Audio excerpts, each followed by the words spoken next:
Hello cuties, welcome to my channel. This is your నివేదిక Sagar. So అందరు ఎలా ఉన్నారు, బాగున్నారా? నేనైతే చాలా బాగున్నాను. సో ఈరోజు బ్లాగ్ ఏంటంటే, ఈరోజు మా హస్బెండ్ బర్త్డే అనమాట. ఆల్రెడీ చూసారు కదా నైట్ సెలబ్రేషన్స్ వీడియో. నైట్ ఎంత మంచిగా సెలబ్రేషన్ చేసి సర్ప్రైజ్ ఇచ్చాను. ఆ ప్లేస్ ఇక్కడే అనమాట. ఇక్కడే నైట్ ఉన్న డెకరేషన్కి ఇప్పుడున్న డెకరేషన్కి చూడండి, అంతా చాలా డ్యామేజ్ అయిపోయింది, అంటే డెకరేషన్ మొత్తం పాడైపోయింది. సో ఇప్పుడైతే మనం టెంపుల్కి వెళ్ళిపోదాం. ప్రసాదం చేశాను అనమాట. సో టెంపుల్కి వెళ్ళిపోదాం అనేసరికి నేను స్పూన్ మర్చిపోయాను, అందుకనే మళ్ళీ వచ్చి స్పూన్ తీసుకున్నాను. సో మనం ఇప్పుడైతే టెంపుల్కి వెళ్ళాలి కాబట్టి మనం డోర్ లాక్ వేయాలి కదా.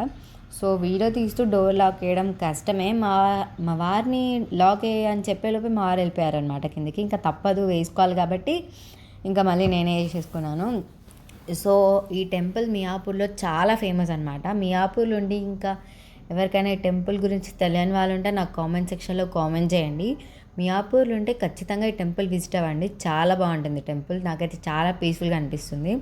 సో ఇప్పుడైతే మనం స్టార్ట్ అయిపోదాం పదండి. సో ఇక్కడ మా హస్బెండ్ అనమాట, బర్త్డే బాయ్. హాయ్ చెప్పన్నా మీకు. హాయ్ కూడా వచ్చేసి రూట్ అనమాట, టెంపుల్కి వెళ్ళడానికి రూట్ అనమాట. సో మనం టెంపుల్ దగ్గరలో ఉన్నాము. సో నేను ఇదే అనమాట టెంపుల్. అక్కడ అన్ని శ్వేతనాగులు అన్ని విగ్రహాలు ప్రతిష్ఠించి ఉంచుతారు. సో ఫైనల్గా మనమైతే టెంపుల్కి వచ్చేసాం. ఇది వ్యూ అనమాట. ఇక్కడ ఇదేంటి ఇంత ఉంది, ఇది ఫేమస్ ఏంటి అని అనుకోకండి. ఇప్పుడు చూడండి, యాక్చువల్గా ఈరోజు ఫ్రైడే. ఈరోజు అమ్మవారికి అభిషేకం చేసి అలంకరిస్తారు. సో అందుకని ఇంత పబ్లిక్ ఉండిపోయారు బయటే. లోపల అమ్మవారిని అలంకరిస్తున్నారు కాబట్టి సో కొంచెం టైం పట్టుద్దని ఆలోపు ఇంకా మిగిలిన దేవుళ్ళని దర్శనం చేసుకుందామని ఫస్ట్ అయితే హనుమాన్కి దర్శనం చేసుకున్నాం. ఇక్కడ ఒక్క టెంపుల్కి వెళ్తే మనకు అన్ని టెంపుల్స్ ఉంటాయన్నమాట. అండ్ హనుమాన్ పక్కనే మనకి శివయ్య అండ్ నందీశ్వరు కనిపిస్తారు. శివయ్యని కూడా దర్శనం చేసుకొని అలాగనే కనకదుర్గ అమ్మవారి దగ్గరికి వెళ్ళామన్నమాట. ఇక్కడ ఉయ్యాలలో చూడండి ఎంత ముద్దుగా ఉందో వారాహి అమ్మవారు కూడా. ఇది వచ్చేసి కనకదుర్గ అమ్మవారు అనమాట. చాలా నిండుగా ఉన్నారు కదా, నాకైతే చూస్తుంటే చూడముచ్చటగా అనిపిస్తుంది. అండ్ నెక్స్ట్ వచ్చేసి ఆదిపరాశక్తి అనమాట. సో ఇక్కడ అమ్మవారి కాలు పట్టుకుంటామన్నమాట ప్రతిసారి. ఈ ప్రపంచంలో అన్నిటికంటే తేలికమైనది ఏంటి అంటే అమ్మవారి కాలు పట్టుకోవడమే అనమాట. ఆమె ఎదురు చూస్తుందంట, మనం ఎవరు వచ్చినా కాలు పట్టుకుంటారా, అమ్మని ఎవరు పిలుస్తారా అని ఎదురు చూస్తుంది అనమాట. అది నేను చూశాను. చాగంటీశ్వర్ గారు నాకు యూట్యూబ్లో చెప్తే నేను విన్నాను అనమాట. ఇక్కడ నాగదేవతలు ఉంటారు. సో ఫైనల్గా దర్శనం అయిపోయింది. ఇక్కడ మా ఆయనతో కలిసి కొంచెం కూర్చున్నాం అనమాట. ఇప్పుడే అంత దర్శనం అయింది కాబట్టి కూర్చున్నాం. ఇక్కడ విష్ చేస్తున్నాను, మీరు కూడా అందరు విష్ చేయండి, అస్సలు మర్చిపోకండి.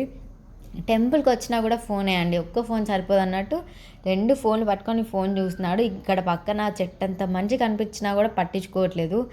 చాలా న్యాయం కాదండి, అసలు ఇది అన్యాయం అండి. మీరు కామెంట్ సెక్షన్లో ఇతనికి ఏమంటారో ఇంకా మీ ఇష్టం అండి. అలా అని తిట్టకూడదు, ఎందుకంటే ఈరోజు బర్త్డే కదా. సో ఫైనల్గా టెంపుల్ లోపలికి అయితే వెళ్ళిపోదాం. ఇది వచ్చేసి కాళీ అమ్మవారు అనమాట. మెయిన్ అమ్మవారే ఫేమస్ మియాపూర్లో. సో అన్ని దర్శనం చేసుకునే లోపు లోపలికి కూడా ఎంట్రీ ఇచ్చేశారు. ఇక్కడ అమ్మవారిని రెడీ చేశారు కదా. సో ఇప్పుడు అమ్మవారికి మొక్కుతూ అన్ని ఫ్లవర్స్ ఇస్తారనమాట అమ్మవారి పైన. అండ్ ఇంకా మెయిన్ థింగ్ హారతి ఇస్తారండి. ఎంత బాగుంటుందంటే చూడముచ్చటగా ఉంటుంది, 2 కళ్ళు సరిపోవు. కాళీమాత పక్కనే మనకి కాలభైరవ స్వామిని దర్శనం ఇస్తారనమాట. అండ్ రైట్ సైడ్ రేణుకెళ్ళమ్మ వారి దర్శనం ఇస్తారు. రేణుకెళ్ళమ్మ వారి అపోజిట్ ఏమో మనకి నాగదేవత దర్శనం ఇస్తారు. ఫైనల్గా దర్శనం అయిపోయి రిటర్న్ అయిపోయామన్నమాట. ఫైనల్గా ఆకలేసింది కాబట్టి టిఫిన్ చేస్తున్నాం. ఇక్కడ మా ఆయన అయితే బోండా తీసుకున్నారు, నేనైతే దోశ తీసుకున్నా. సో ఫైనల్గా ఈ బ్లాగ్ అయితే ఇక్కడితో ఎండ్ చేసేస్తున్నా. Thanks for watching my video. Please subscribe my channel. Support చేయొచ్చు కదా, అందరు వీడియో చూస్తున్నారు కానీ ఎవరు సబ్స్క్రైబ్ చేయట్లేరు, అస్సలు మర్చిపోవద్దు. Thanks for watching my